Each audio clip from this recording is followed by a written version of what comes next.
Cattle USA Daily Podcast. Today we are going to be talking about longevity within the cattle industry. So the whole concept of if you want to be here in 30 years, you need to be building like it right now. That means building a better you. That means your health. That means your land. It means the people around you. It means your operation, your business. We're not just talking about the business today. We're talking about everything that goes into the business. That if you want to be here in 30 years, you need to start acting like it and building it right now. So think about it this way. Like in a world where ag feels like it is changing so fast, the producers who will still be standing here for decades from now are the ones that are thinking long term, right? They're the ones that are thinking the long game. They are playing for 30 years, not just today. So today we're going to be talking about trends and the foundations that last, right? Okay, so first and foremost, part one, mindset matters.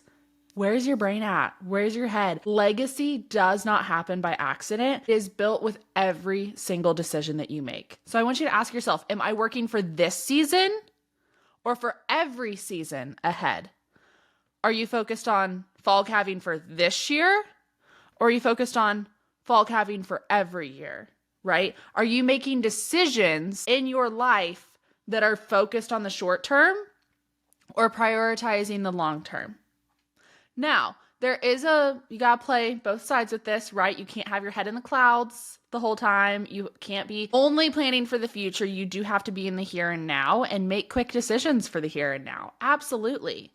But are there certain decisions that you are making in your business or in your life right now that are just for this season? And you are making quick snap decisions instead of sitting here and letting yourself make decisions for the future as well. Future-focused producers don't just run cattle, they run a business, they steward the land, and they lead people well. So, next part on the people aspect. Health is a business strategy.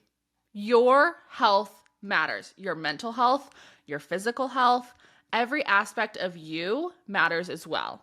If you want your business to be here in 30 years, you kind of maybe need to be a big part of that, right? Not saying you need to be here in 30 years, but I am saying that you need to start treating your body like it, right? Because long hours don't equal long-term stability. I want you to be prioritizing strength, mobility, rest, and fueling your body with clean ingredients, right?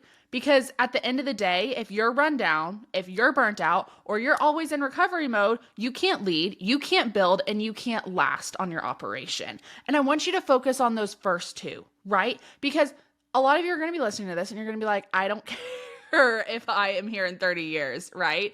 Like my dad jokes with me all the time. He's like, man, I got maybe a good 20 years left in me. We'll see, right? Like you hear that and you're like, not worried about it. But you can't lead and you can't build, okay? So leading that next generation or building your operation for that next generation, you're not able to do that if you're not healthy, okay? So reframe your mindset on that a little bit and focus on yourself, on your body. I want you to choose your health now so that you're not forced to later, right?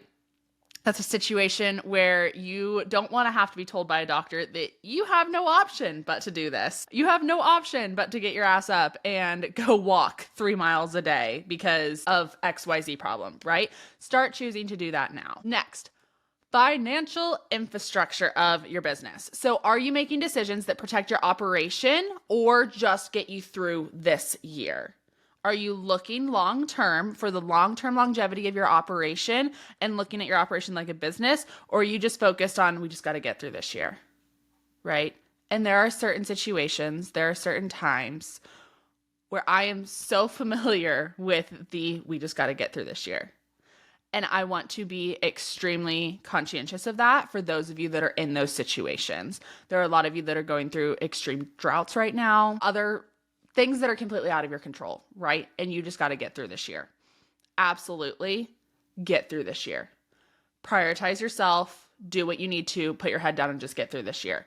But as far as financial decisions go, I want you to also be asking yourself, is this going to protect our operation in the long run? Sometimes there are situations where we have to get through this year, but sometimes we make decisions to get us through this year that then hurt our business in the long run, right? So we need to be reevaluating and asking ourselves, is this protecting our operation? So this looks like diversification, having savings buffers, really great insurance strategies, and just a general financial literacy for your business. I say it all the time when I'm doing business coaching with people. Having control of your books means having control of your business. If you know where your money is going, what it is doing, how much is coming in, how much is going out, and you're telling it where to go, you then have control over your business. So get control over your books so you can have control over your business. I also want to say this with overall financial infrastructure of businesses, everything like that. I am not opposed to operating loans in any way, shape, or form. Operating loans in and of themselves are not evil, but dependency on them with no backup plan is a liability for your business. So if you're utilizing operating loans, which a lot of ag businesses do, that's great. I don't want you to be dependent on them though. I need you to be looking at that diversification, having that savings buffers, getting those insurance strategies in place, and really just getting control of your books, right? Because operating loans are not evil, but dependency on them with no backup plan is a liability.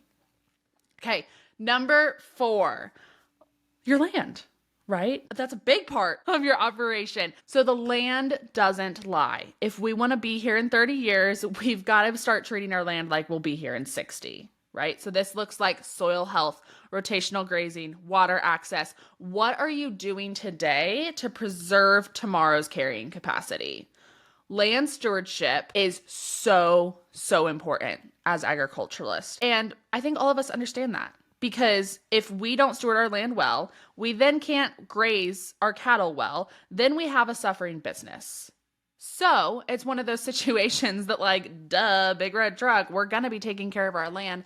But I want you to reframe your mindset around the fact that like land, we have to be thinking 60 years down the road. We got to be thinking for our great grandkids of what they're going to inherit in this operation and what that land is going to look like for them. Because there are certain times that we make decisions that work for us, but maybe we haven't looked at the long-term impacts of decisions.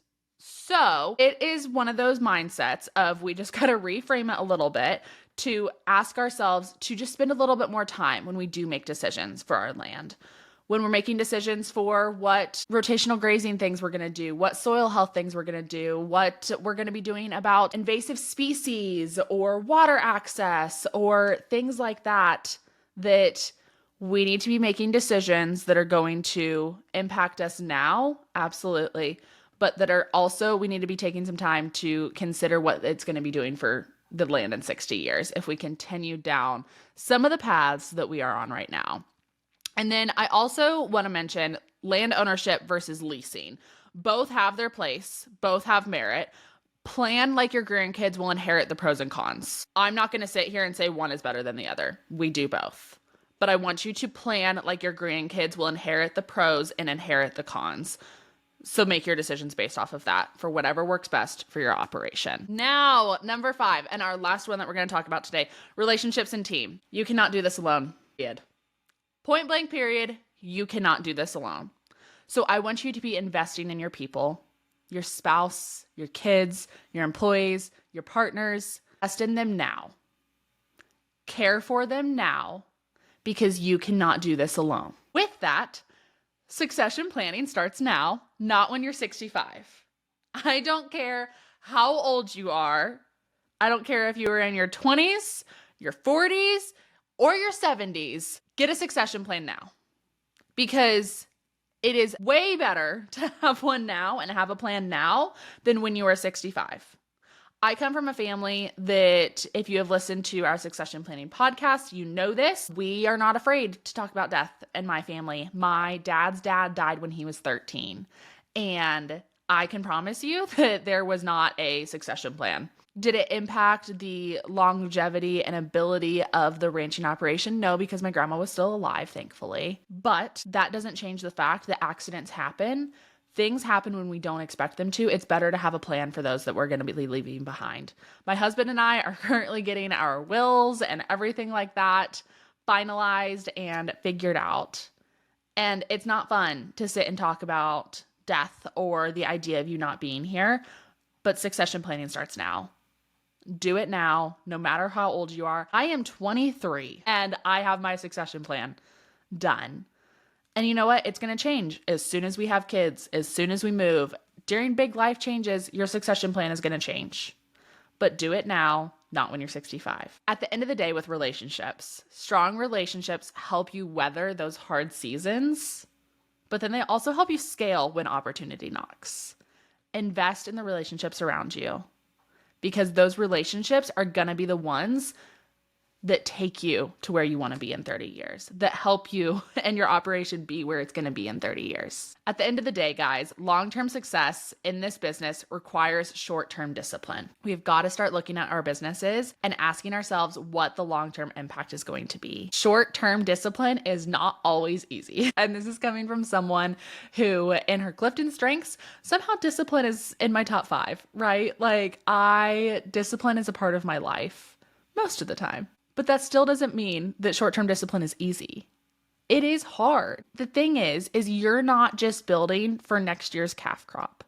You are building for the next generation of producers. We need to be focused on the here and now, absolutely. But we also need to be focused on the future. If we want to be here in 30 years, we got to start acting like we're going to be here in 30 years, right? So I want you guys to be thinking like a founder, build like a builder, steward like a legacy depends on it, because it does. Thank you guys so much for listening to another episode. I hope you enjoyed today's convo and just the chill approach to talking about longevity within businesses and what that looks like for us as producers and all of the things like that. As always, please make sure you like, subscribe, rate, review, do all of the things like that. I really appreciated it, and it helps us just grow as a team, helps us continue to bring on amazing new guests and continue to bring this free resource to you guys each and every day. So as always, I hope you guys have a great rest of your Tuesday, and we'll catch y'all tomorrow on another episode of the Cattle USA Daily Podcast. Have a good one, y'all.